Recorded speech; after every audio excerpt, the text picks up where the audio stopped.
हाय नमस्ते भैया। तो आज के टाइम पे कोई भी ऐसी फैमिली नहीं बची है जिसके घर में बीमारियां ना हो। किसी के घर में छोटी है तो किसी घर में बहुत बड़ी बड़ी बीमारियां हैं, चाहे वो शुगर के रूप में हो, बीपी, लीवर, कैंसर की बीमारी हो, शरीर में दर्द होता हो या फिर कहीं पे भी चर्म रोग हो शरीर में, तो ये वीडियो आपके लिए है। ये उपाय पहले ही बता चुका हूँ, बट इस विशेष दिन पे इस उपाय को रिपीट करते हैं कि बस आपको अपने घर के किचन में खड़े होकर के मात्र 7 बार पानी पीना है, जिससे आपकी फैमिली में, आपके परिवार में जो भी सदस्य अगर बीमार होगा तो उसकी बीमारियां धीरे धीरे खत्म जरूर हो जाएंगी। ठीक है ना। चलो समझने की कोशिश करते हैं एक्चुअली इस उपाय को हमें करना कैसे है। स्क्रीन पर आप लोग को दिखाई दे रहा होगा आरओ।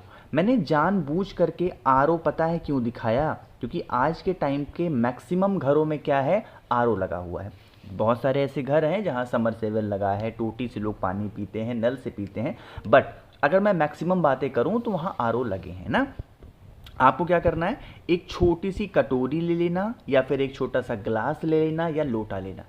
देखो, इस उपाय को कोई और व्यक्ति नहीं कर सकता। जिस व्यक्ति को बीमारी है यह उपाय वही व्यक्ति करेगा, है ना। जैसे मान लो कि आपके बॉडी में, शरीर में दर्द होता है या फिर आपको शुगर है, डायबिटीज़ है, बीपी की प्रॉब्लम है, तो ऐसा नहीं कि आपकी माँ जी कर लें, आपके पिता कर लें या फिर आपके बच्चे कर लें, नहीं। आपको प्रॉब्लम है तो इस उपाय को आपको ही करना है। ठीक है ना। तरीका समझिए कि यहाँ पर हम लोगों को महादेव का 2 नाम लेना है, इसीलिए नियम को, विधि को ध्यान से सुनिएगा। ठीक, देखो ये क्या दिख रहा है आपको, आरओ का टैप दिख रहा होगा, टोटी दिख रही है।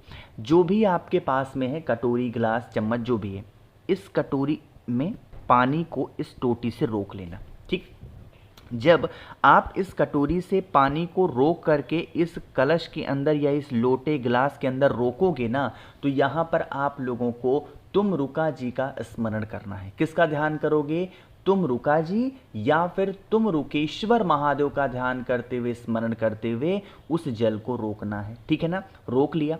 अब इतना जल मत रोक लेना कि उसको पी ही ना पाओ, क्योंकि फेंकना तो है नहीं, है ना।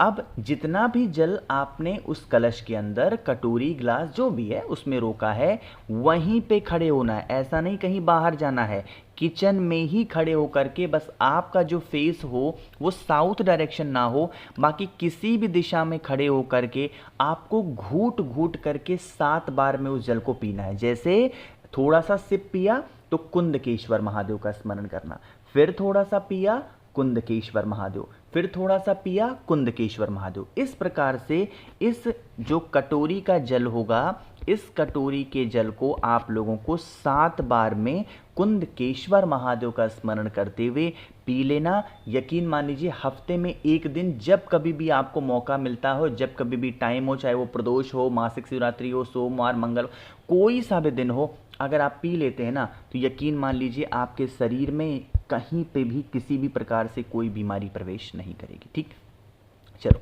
आगे बढ़ते हैं। बस वीडियो पे करने वाले हम लोग अपने दूसरे उपाय की तरफ, जो कि हमें करना है चावल के दाने के साथ में। और जब भी ऐसा कोई विशेष तिथि, विशेष दिन आता है, मैं इस उपाय के बारे में आपको ज़रूर बताता हूँ। इस उपाय के बेनिफिट क्या हैं, फ़ायदे क्या हैं, समझ लो।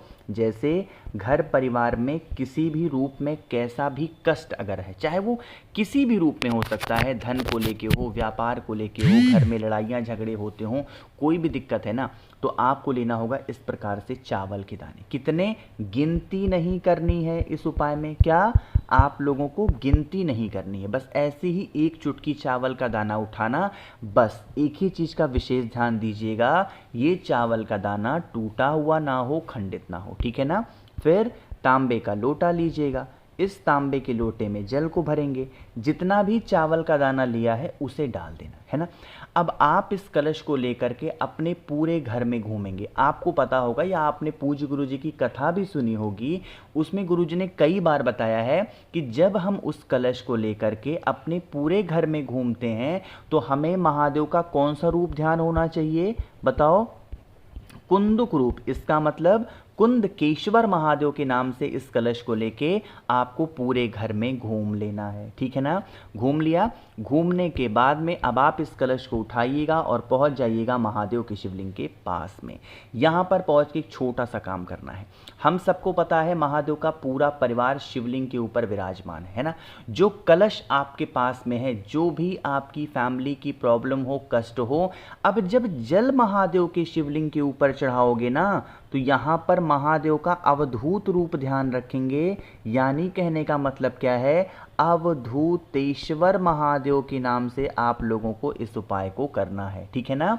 जल को लेकर के पूरे घर में चावल के दाने के साथ कहाँ घूमे, पूरे घर में, ठीक है ना। किसका स्मरण किया, कुंदकेश्वर महादेव। अब जब उस जल को महादेव के शिवलिंग के ऊपर समर्पित करोगे तो हमें किसका स्मरण करना है, अवधूतेश्वर महादेव। अब यहाँ पर महादेव से क्षमा याचना करनी है।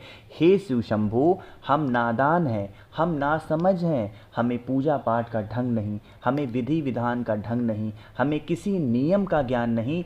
आप हमसे जो भी प्रकार की गलतियाँ हुई हों, त्रुटियाँ हुई हों, आप हमें क्षमा करें। इस प्रकार से विनती करके, प्रार्थना करके और जल चढ़ा देना। यकीन मान लीजिए आपके घर परिवार से किसी भी प्रकार का कैसा भी कष्ट होगा वो दूर ज़रूर हो जाएगा, ठीक है ना। आगे बढ़ते हैं इस वीडियो के तीसरे उपाय की तरफ। लेकिन आपको पता होगा कि सिर्फ 3 दिनों के लिए आज से हम लोग का एक छोटा सा ऑफर चल रहा है। उस ऑफर के बारे में बात कर लेते हैं, फिर हम लोग आगे कंटिन्यू करते हैं। देखो, मेरे पास 1 मुखी से लेके 14 मुखी तक रुद्राक्ष हैं। तो अगर आप लोग कोई भी एक रुद्राक्ष मुझसे खरीदते हो या सारे खरीदते हो, जैसे 7 मुखी रुद्राक्ष होता है बहुत सारे पैसे के लिए, 9 मुखी रुद्राक्ष होता है घर से लड़ाई झगड़े को दूर करने के लिए, गणेश मुखी रुद्राक्ष होता है घर में शांति के लिए। अगर इनमें से कोई भी एक रुद्राक्ष या तीनों या दोनों मुझसे खरीदते हो, इसके साथ मैं आप लोग को बहुत सारी चीज़ें फ्री दे रहा हूँ। सबसे पहले स्क्रीन पर आप लोग को पूज्य गुरु जी की द्वारा लिखी हुई एक किताब दिख रही है जो कि है तर्पण, जिसका इस्तेमाल आप श्राद्ध पक्ष में उपाय के रूप में कर सकते हो, पितृदोष को दूर करने के लिए कर सकते हो। इसकी फोटोकॉपी मैं बिल्कुल आपको फ्री देने वाला हूं।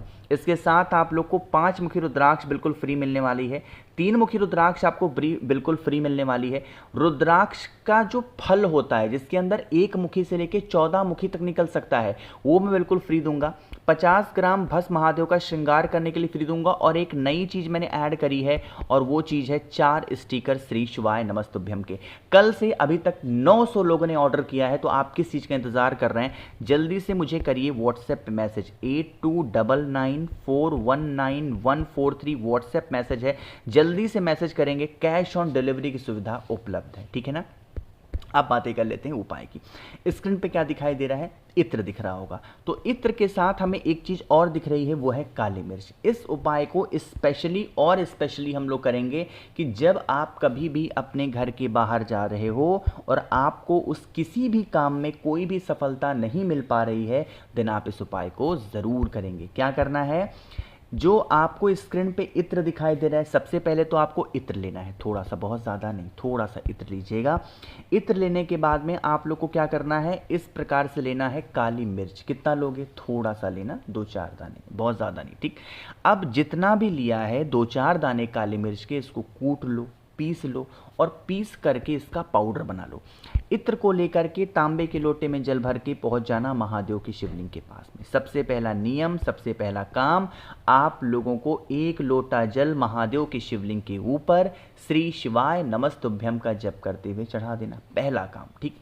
दूसरा काम, जो मैंने आप लोग को इत्र दिखाया, उस इत्र को महादेव के शिवलिंग के ऊपर समर्पित करना और उसी इत्र के ऊपर जो अभी भी काली मिर्च दिखाया आपने, उसका पाउडर बनाया, उसे यहाँ पर रख करके और लेपन करना। जब भी आप किसी काम के लिए जाते हो, उस काम की कामना करना, अपनी मनोकामना करना, कह के करिए इस उपाय को, आपको बहुत लाभ मिलेगा। और अगर आप इस उपाय को प्रदोष के दिन, प्रदोष काल में करते हैं, तो इस उपाय का जो प्रभाव है वो सबसे ज़्यादा देखने को मिलेगा, ठीक।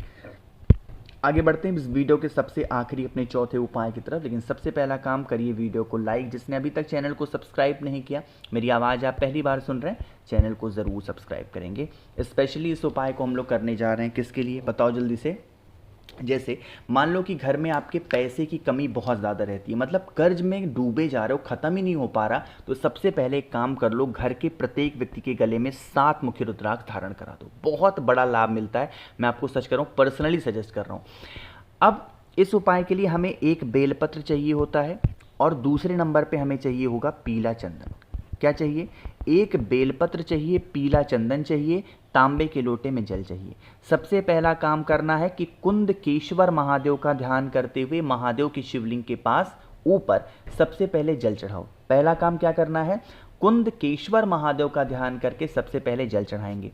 जल चढ़ाने के बाद में पीले चंदन को महादेव के शिवलिंग के ऊपर लेपन करके और रिद्धि सिद्धि का स्मरण करते हुए वही बेलपत्र पीले चंदन के ऊपर चिपकाना, रिद्धि सिद्धि माता से विनती करना, प्रार्थना करना कि हमारे घर में धन संपदा की कमी बहुत रहती है, हे देवी माँ आप हमारे घर परिवार से इन समस्याओं को दूर करें। ऐसे विनती मात्र कर लेने से आपकी फैमिली में कभी संकट आ ही नहीं सकते। ठीक है ना? करिएगा ज़रूर। बाकी वीडियो पसंद आई हो तो लाइक ज़रूर करेंगे। कुछ पूछना है नीचे कमेंट सेक्शन में पूछिए, और मेरे जितने भी भाई बहन आवाज़ पहली बार सुन रहे हैं चैनल को ज़रूर सब्सक्राइब करेंगे। श्री शिवाय, नमस्तुभ्यं।